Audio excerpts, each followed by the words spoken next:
तो जैसा कि मैं यहाँ देख पा रहा हूँ, जहाँ पे जंतर मंतर पे काफी लोग एकत्रित हुए हैं अपना कीमती समय निकाल के, और यहाँ पे भारी मात्रा में लोग आए हैं। क्यों? क्योंकि आप भी जानते हैं बहुत ही मेन मुद्दा है हमारे आने वाली समय का पीढ़ी का, जिसमें देशों में काफी लाशें, काफी लोग आज के टाइम में जो है, जो हमारे सिपाही हैं, जो बाहर देश के सिपाही हैं, वो मर चुके हैं, जिनके खातिर हमारा देश आज भी कहीं ना कहीं लहलहान की मात्रा को देख पा रहा है। अर्थव्यवस्था हमारी कमजोर होती चली जा रही है। हमारा अगर देखोगे तो लोगों के अंदर सिलेंडर एलपीजी की भी बहुत भारी मात्रा में कमी की जा रही है, जिसके कारण हम यहाँ पे जो आए हैं इनसे पूछेंगे क्या कारण है और किस लिए आज हमारे देश की जो अर्थव्यवस्था पर असर पड़ रहा है वो क्यों हो रहा है। आपका नाम बताएंगे सर?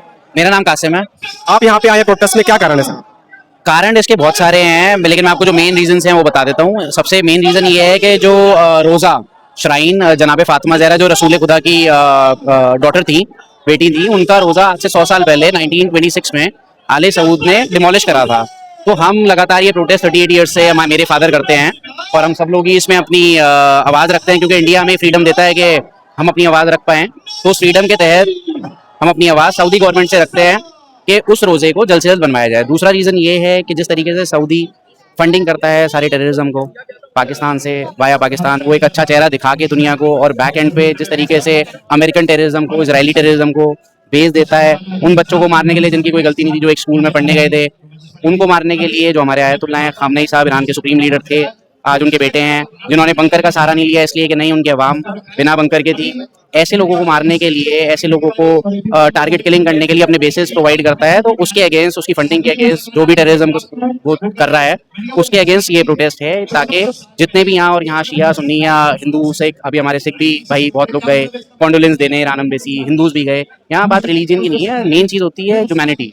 अगर आप ह्यूमैनिटी फॉलो नहीं कर रहे तो चाहे आप किसी भी रिलीजन के हों, तो उसका कोई फायदा नहीं है। ना आपको यहाँ अच्छाई मिलेगी, ना आपको आपके मरने के बाद उसका पुण्य सवाब या जो भी चीज़ कह लिए वो मिलेगा। अगर आप ह्यूमैनिटी के अगेंस्ट हैं, ऐसे ही हम यहाँ पे जो प्रोटेस्ट कर रहे हैं उसमें ये भी है कि जितने भी इनोसेंट मर रहे हैं, चाहे वो कहीं के भी हो, मैं इनोसेंट, चाहे वो इजराइल के हों, चाहे अमेरिका के हों, चाहे वो सऊदी के हों, चाहे वो ईरान के हो, वो कहीं भी मरे गलत है। लेकिन ये वॉर जब ऑन टेबल चल रही थी नेगोशिएशंस, उस बीच इन्होंने टारगेट किलिंग करके आपने सारा वो कर दिया। और आज जब आपको लग रहा है कि ईरान तो बहुत ज़्यादा प्रिपेयर्ड है इस वॉर के लिए, तो आप चाहते हैं कि सीज फायर हो जाए या 10 दिन का आप हॉल्ट लगा रहे हैं, तो ये चीज़ आपकी। और पहली बात ये है कि जब ऑन टेबल बात चल रही थी, तो आप पे कैसे भरोसा करा जाए कि आप 4 दिन बाद, 5 दिन बाद या 10 दिन बाद अटैक नहीं करेंगे। तो ये सारे रीजंस हैं।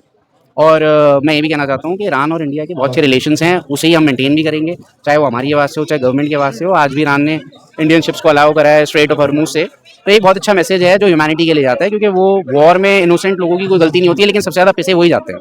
तो मोदी जी को आप क्या संदेश देना चाहते हैं? मोदी जी के लिए संदेश क्या दूँ मैं, वो खुद एक बहुत समझदार व्यक्ति हैं। 14 साल उनको कंप्लीट हो गए, ऑलमोस्ट 12 साल कंप्लीट हो गए हैं उन्हें इंडिया में as a prime minister, leader हैं वो हमारे।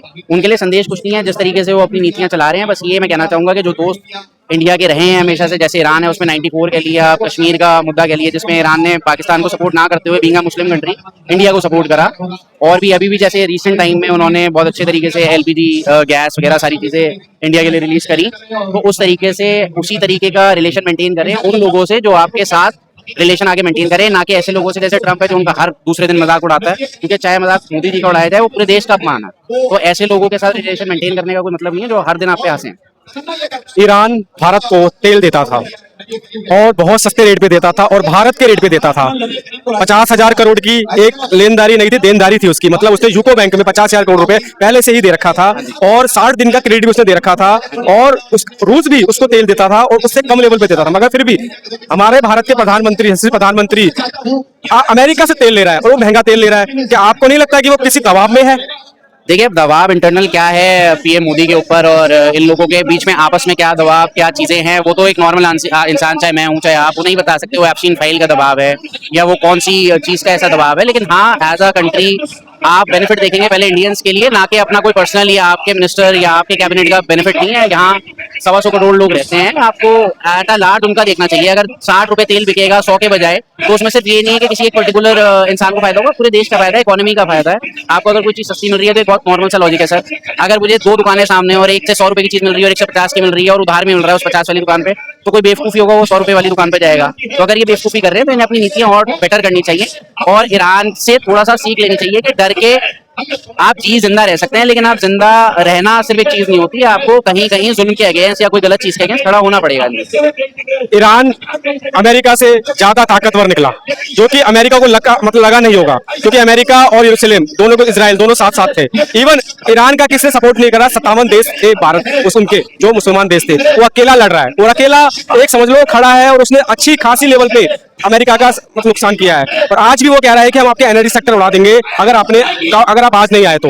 अमेरिका इनडायरेक्टली कहीं ना कहीं डरा हुआ है, मगर वो सामने नहीं आ रहा है। ईरान आज भी इस बात पे खड़ा है, अगर आपने मेरे 2 तोड़े तो मैं आपके 4 तोड़ूंगा। मतलब एक अकेला देश, भारत का दोस्त, और वो इतना मजबूत होने के बावजूद भी हमारा भारत अमेरिका का साथ दे रहा है। ईरान फिर भी इस चीजों को दरकिनार कर रहा है, क्योंकि ईरान ने हमेशा भारत का साथ दिया है, शुरू से देता आएगा। यहाँ के भारत के जो मुसलमान हैं, इसीलिए वो आज एकत्रित है, आज यहाँ पे आए हुए हैं। तो ये आने वाले समय में आपका क्या संदेश है कि क्या भारत के देश में जो लोग हैं वो एकत्रित होने की सोच रहे हैं मुसलमान? देखिए, मैंने आपको अभी भी बताया था, दोबारा दोहराता हूँ, बात मुसलमान, हिंदू और किसी रिलीजन की नहीं है। जहां बात गलत और सही की होती है, तो वहां एक सही इंसान जो किसी दबाव में नहीं है, वो सही का साथ देगा। आपने बात जंग की करी, मैं जंग से शुरुआत करता हूँ। यूएस की जहां तक आप बात कर रहे हैं, तो इंसान पावरफुल अपने माइंड से, अपनी सोच से, अपने विचारों से होता है। इंसान ये सोचे कि मेरे पास कितनी एम्युनिशन है, कितना डिफेंस पावर है।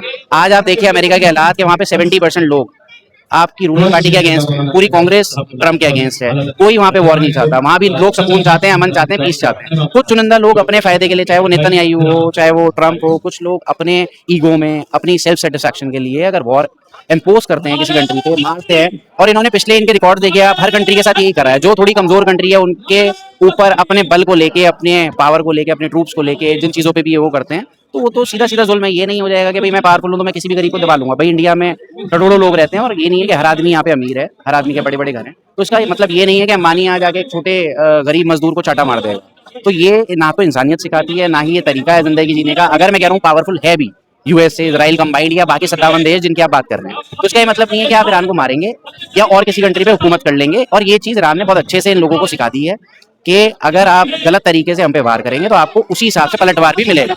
दबना, सरेंडर करना, ये ईरान की हिस्ट्री में नहीं है। आप अगर हिस्ट्री पढ़ेंगे, 6000 साल पुरानी सिविलाइजेशन है ईरान। आज की कोई नई कंट्री बनी हुई नहीं है, ना उन्होंने दबना सीखा है। और वो जिन सिद्धांतों पे इमाम हुसैन के चल रहे हैं, वो सिद्धांत उन्हें यही सिखाते हैं कि गलत के खिलाफ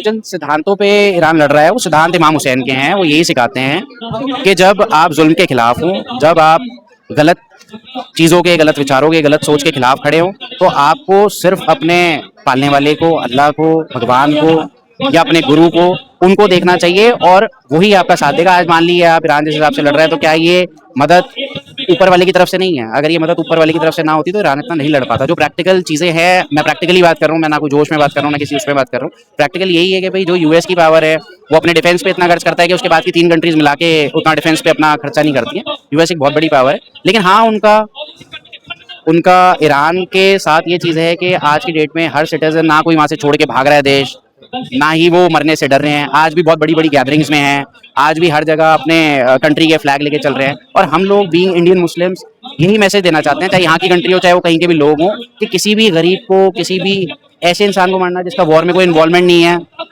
कोई मतलब नहीं है, वो अपनी रोजी रोटी सुकून से जीना चाहता है। मेरे भी बच्चे हैं, मेरी भी फैमिली है, आप लोग भी हैं, सब नॉर्मल लोग खुशी से जीना चाहते हैं। कोई भी इस लड़ाई झगड़े में, वॉर में, क्योंकि इसका इम्पैक्ट हर जगह पड़ता है। जब कोई भी एक इनोसेंट इंसान मरता है, तो इसका मतलब यही है कि पूरी ह्यूमैनिटी मरती है। और ये जिक्र कुरान में भी है। कुरान ये कहता है कि अगर आपने एक बेगुनाह को मारा, तो आपने पूरी इंसानियत को मारा, और अगर आपने एक बेगुनाह को बचाया, तो पूरी इंसानियत को बचाया। क्या खamenei की मौत के बाद आपको लगता है ईरान और ज्यादा मजबूत हुआ है? खामनेई साहब की मौत का ऐसा नहीं है कि खामनेई साहब को आइडिया नहीं था। जब वो लोग 1 महीना आज तो कंप्लीट हो गया है इस वॉर को, अगर वो 1 महीने तक लड़ पा रहे हैं, तो ऐसा नहीं है कि they were not planned, they were not, they knew the thing is coming. ऐसा नहीं है, खामनेई साहब को नहीं पता था कि ये मौत उनको आनी है, ये शहादत उनको देनी है। अगर होता तो वो बंकर में जा सकते थे, उनके पास भी ऑप्शन थे। अगर उन पे इतनी बंकर में मिसाइल्स हैं, तो ऐसा नहीं है कि वो सुप्रीम लीडर के लिए बंकर का अरेंजमेंट नहीं कर सकते थे। बट हाँ, ये है कि वो पूरी तरीके से प्लान थे, सारी चीजें थी, और उन्होंने ये सारी प्लानिंग्स अपनी जिंदगी में ही करी हुई थी। आज अगर वहाँ कोई लीडर मर रहा है, तो आपको एहसास नहीं हो रहा कि कोई चीज हिली है, जबकि अमेरिका को ये लगा था कि इनके सुप्रीम लीडर को मार दो, कंट्री को इनके अगेंस्ट कर दो, लोगों को इनके अगेंस्ट कर दो और रिजीम चेंज कर दो। उनका यही प्लान था, बट ये बहुत अगेंस्ट चला गया उनके, ये ऑपोजिट गया। ऐसा नहीं हुआ जो उन्होंने प्लान करा हुआ था, जो इजराइल ने इंटेल दी थी अमेरिका को, उस इंटेल पे काम नहीं हुआ। इसीलिए ये हो रहा है कि आज के डेट में आप देख रहे होंगे मीडिया पे पिछले एक हफ्ते से उनके खुद के दोनों के बीच में एक कॉन्फ्लिक्ट चल रहा है। अब वो कॉन्फ्लिक्ट इसी चीज का है, जो इंटेल इजराइल ने अमेरिका को दी थी उसके हिसाब से काम नहीं हुआ। ना वो रिजीम चेंज हुआ खामनेई साहब के मरने के बाद, ना ही ईरान कमजोर हुआ है। ईरान एटम बम बना रहा है, आपको इसका पता है? ईरान एटम बम बना रहा है यही कह के अमेरिका ने अफगानिस्तान पे भी हमला करा कि अफगानिस्तान एटम बम बना रहा है, यही कह के इराक में भी हमला करा। अभी सडनली न्यूज आई है। नहीं, ईरान एटम बम बना रहा है, ये कोई ईरान ने ऑफिशियली डिक्लेयर करा है नहीं।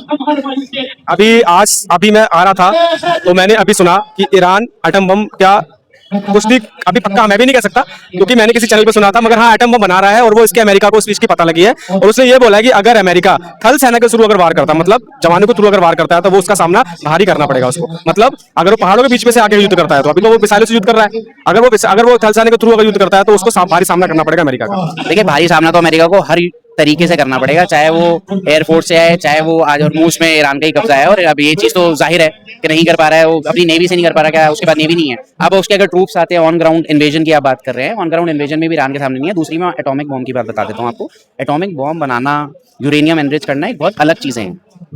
जब यूएस ने बोला है कि भाई हमने उनकी सारी फैसिलिटीज जो भी यूरेनियम एनरिच करने की थी, एटॉमिक बॉम्ब बनाने की थी, वो डिसमेंटल कर दी है।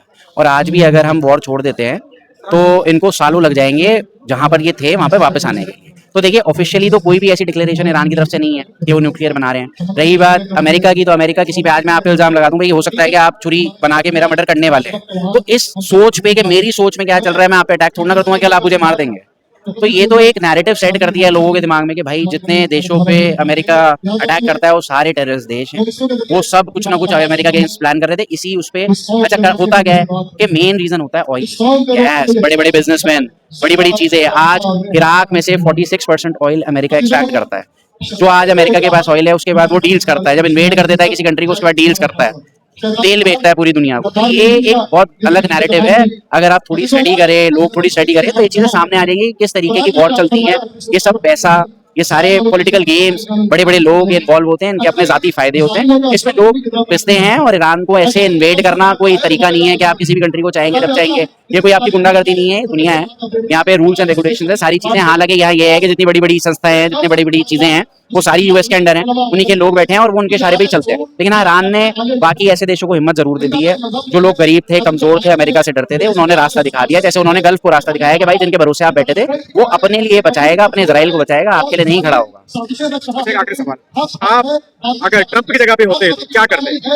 मैं ट्रंप की जगह पहली बात तो होता नहीं, दूसरी बात यह है कि मैं अगर होता भी तो मैं अपनी पब्लिक के बारे में सोचता, ना कि इजराइल की पॉपुलेशन के लिए सोचता कि भाई व्हाट नेतन्याहू वांट्स या what Ebstein file is saying या उनके लोगों को क्या चाहिए, मुझे किससे खतरा है। क्योंकि अमेरिका में और ईरान में ऐसा नहीं है कि वो नेबर्स, ना ही ईरान के पास कोई ऐसा मिसाइल है जो अमेरिकन रेंज तक पहुंच पाए 9000 किलोमीटर का। तो ये तो बेसिकली आप इजराइल को सेफ गार्ड कर रहे हैं, इजराइल के लिए जंग लड़ रहे हैं। और यही वहाँ के लोग बोल रहे हैं, 70% लोग आज आप देखिए प्रोटेस्ट कर रहे हैं रोडों पे, क्या this is not our war, this is Israel's war.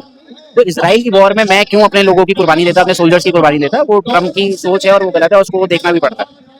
धन्यवाद।